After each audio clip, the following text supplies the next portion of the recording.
¿Por qué Álvaro Uribe es el narcotraficante número 82? Este es un tema más delicado de lo que parece. Muchas personas se refieren al expresidente como el delincuente número 82 o el criminal número 82, pero no tienen plena conciencia del origen contextual al que este calificativo obedece. Escuche con atención. Muchas élites y esferas de poder colombianas quieren que usted ignore esta información. Ellos quieren sepultar el debate. Esta vez no lo van a lograr tan fácil. Una producción de Cofradía para el Cambio. Había una vez, por allá en 1991, una agencia de inteligencia de las fuerzas militares de Estados Unidos llamada Defense Intelligence Agency. En realidad hacía las veces de una agencia de espionaje extranjero, pero bueno, eufemísticamente se le puede llamar a secas agencia de inteligencia. Esta organización llevó a cabo una investigación en donde agrupó datos de otras agencias de inteligencia para crear una famosa lista de 104 personas que contenían nombres de evidente y alta peligrosidad, que estaban relacionados, vinculados, que trabajaban, se favorecían o favorecían directa o indirectamente a los cárteles de narcotráfico de la época, en especial el cártel de Medellín. La DIA hace esta labor porque aún hoy tiene como misión principal hacer inteligencia sobre las capacidades e intenciones militares extranjeras, además de identificar y neutralizar amenazas planteadas por inteligencia extranjera hostil y grupos terroristas. Pero para entender mejor, rebobinemos un poquito. En 1991, Pablo Escobar seguía fugitivo en Antioquia. En el 89 mataron a Galán. En el 90 a Bernardo Jaramillo Osa y a Carlos Pizarro. En el 87 ya habían matado a Jaime Pardo Leal. Los homicidios no distinguían entre campesinos y candidatos a la presidencia. Los asesinatos eran incesantes en los territorios. ¿Se les parece un poquito a la actualidad? No sé, una explosión, no sé qué...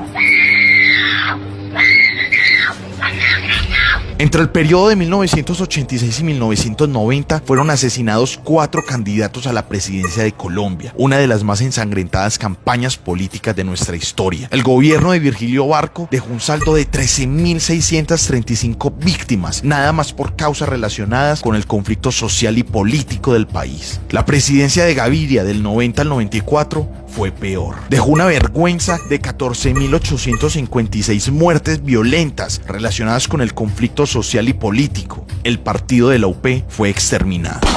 ¿Adivinan entonces quién era la autoridad en Colombia? Escobar, los Ochoa, los Pepes, los Rodríguez Orejuela, Orlández Gamboa. Bueno, los carteles. La deprimente ausencia de autoridad todavía puede verse en las esquinas o en los parques de los barrios, por ejemplo. Por lo tanto, la lista de estas 104 personas vinculadas al narcotráfico que anteriormente mencionábamos era sumamente confidencial. Tan secreto que el documento estuvo clasificado hasta el año 2004, es decir, 13 años después de su realización. Pocas personas sabían de su existencia, pero aquí es donde viene lo bueno o lo malo.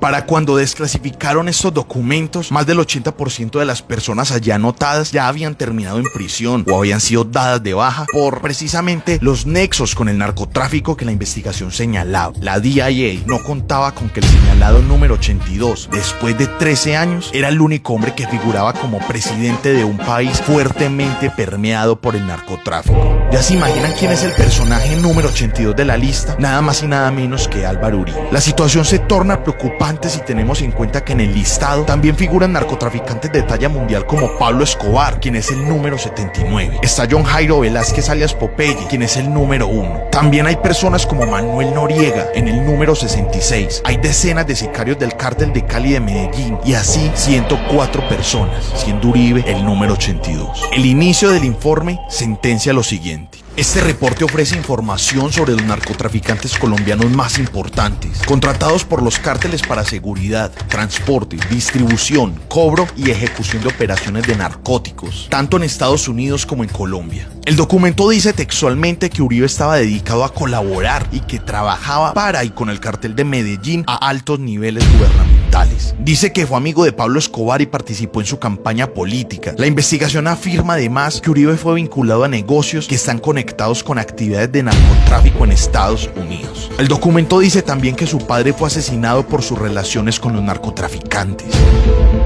Más tarde, fue precisamente el gobierno de Uribe el que hizo una declaración al respecto en el 2004, desmintiendo la información y ofreciendo otra versión de los hechos. Ustedes están en la libertad de observar, analizar y contrastar. Para eso, se han dispuesto varios links en la publicación de este video. Eso sí, los antecedentes son innegables. Uribe fue destituido de la alcaldía de Medellín por Belisario Betancur por posibles nexos con el narcotráfico. En ese cargo solo duró 3 meses. En 1982, Iván Duque Escobar, padre del actual presidente Iván Duque, hizo denuncias en contra de Álvaro Uribe por las licencias que otorgó como director de la Aeronáutica Civil a personas relacionadas con el narcotráfico. El mismísimo Popeye diría en una entrevista lo siguiente: Él, cuando era director de la Aerocivil, él autoriza la pista de la Hacienda Norte. Él autoriza esa pista sabiendo que es para Pablo Emilio Escobar Gaviria. Mire, yo realmente en el tema de Álvaro Uribe Vélez no me quiero extender más, por lo que estoy aquí en la ciudad.